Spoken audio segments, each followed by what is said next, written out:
தொகுதிக்குட்பட்ட பல்வேறு பகுதிகளில் வாக்காளர்களுக்கு நன்றி அரசியல் மாற்றத்தை கொண்டுவர முடியாமல் வைகோ விஜயின் காலடியில் விழுந்து கிடப்பதாக தவிக கொள்கை பரப்பு செயலாளர் நாஞ்சில் சம்பத் பேசியுள்ளது சர்ச்சையாகியுள்ளது. விழுப்புரத்தில் நடைபெற்ற தமிழக வெற்றி கழக பொதுக்கூட்டத்தில் பேசிய நாஞ்சில் சம்பத் தமிழ் மாநில காங்கிரஸ், தேமுதிக, மக்கள் நீதி மையம், நாம் தமிழர் உள்ளிட்ட கட்சிகளையும் கடுமையாக சாட்டினார். தமிழகத்தில் தவிக ஆட்சியை மக்கள் தொடர்ந்து ஆதரிப்பார்கள் என்றும் தேர்தல் வாக்குறுதிகள் அனைத்தும் படிப்படியாக நிறைவேற்றப்படும் என்றும் தெரிவித்தார். அரசியல் மாற்றமும் வேண்டும் என்பது தமிழ்நாட்டு மக்களினுடைய கனவு. 1994 செப்டம்பர் 6ஆம் தேதி ஒரு அரசியல் மாற்றத்துக்கு அகரமிடுகிறார் அண்ணன் வைகோ அவர்கள். அவராலே அதை செய்ய முடியவில்லை. இன்றைக்கு அவரே எங்கள் தலைவர் விஜயின் காலடியில் வந்து விழுந்து கிடக்கிறார்.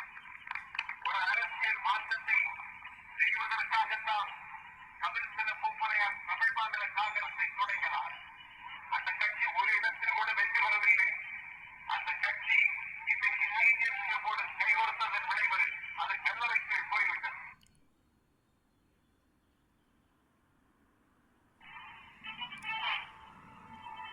மேகதாது அணை விவகாரத்தில் தமிழகத்தின் உரிமையை நிலைநாட்ட அனைத்து கட்சிகளும் ஒன்றிணைந்து செயல்பட வேண்டும். ஜி.கே. வாசன் வலியுறுத்தல். மற்றும் பல செய்திகள் விளம்பர இடைவெளிக்கு பிறகு.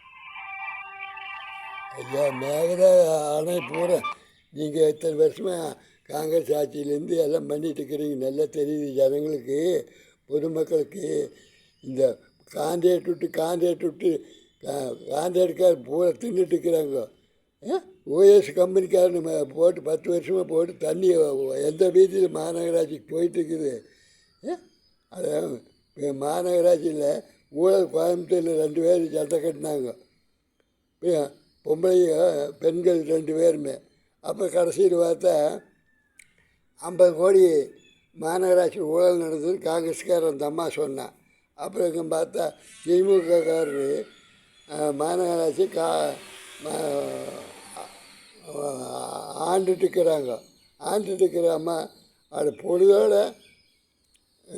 மத்தியானம் 12 மணி சண்டை கட்டிட்டு பொழுதோட மேயரு, திமுக மேயர் என்ன பண்ணிக்கிற காசு கொடுக்க முன்னாடி ஒன்றும் இதுக்கெல்லாம் ஒன்றும் கொஞ்சம் இதை பற்றி ஒன்று பேசாத, விஜய் நம்மளுக்கெல்லாம் ஆப்பு வச்சுருவார் அப்படின்னு நினச்சிட்டு வரும்போது அப்புறம் ரெண்டு பேர் திமுககாரரும் காங்கிரஸ்காரருமே கையோத்துட்டு வரீங்க.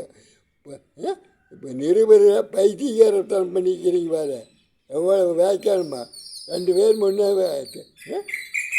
2 பேருமே சண்டை கட்டிட்டு அப்புறம் ஊழல்னு சொன்னது அப்புறம் அந்த காங்கிரஸ்காரம்மா என்ன சொல்லுது, விஜய் வந்தவனை பிடிச்சிட்டு நாங்கள் ஆறுன்னு தெரியுமா அந்த பொம்பளை காட்டால அழுதுட்டு இப்போ பொழுதால பணம் கொடுத்து இப்போ திமுக ஆட்சியில் மேயர் இருக்கிற அந்த அம்மா பணம் இப்போ எத்தனை கோடி எத்தனை லட்சம் கொடுத்துருக்கு, 50 லட்சமோ 60 லட்சமோ கொடுத்துருக்குவாங்க.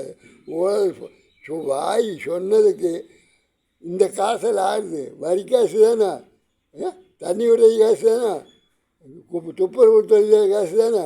நீங்கள் மெம்பர் ஆகிட்டு இந்த வேலையெல்லாம் பண்ணலாமா? வரிப்பணம் வீடுக்காரரு கஷ்டப்பட்டு வரி கட்டி கடைசாசுக்கு வரி கட்டி அதை துப்புரவு தொழிலாளர்களுக்கு சரியாக கூலி கொடுக்க மாட்டாமல் சாப்பாடு சரியாக ஆக்கி போடாமல் 2 பேரும் ஒன்றா வேறீங்க ஐயா. கோயம்புத்தூர் மாநகராட்சியில் இப்படியும் அனுப்புவேன் உண்டா? அதுலேயும் மதுரையில் மீறின வேலையாக இருக்குது. அதுப்பா வீட்டுக்காரனு திருடுறது, பொம்பளை மேயர் வேலை பார்க்கறது. எத்தனை மதுரையில் எப்படி நீங்கள் திருடிட்டு இருந்தால் அந்த வேலையில் நின்று கிடக்கவே இல்லையா?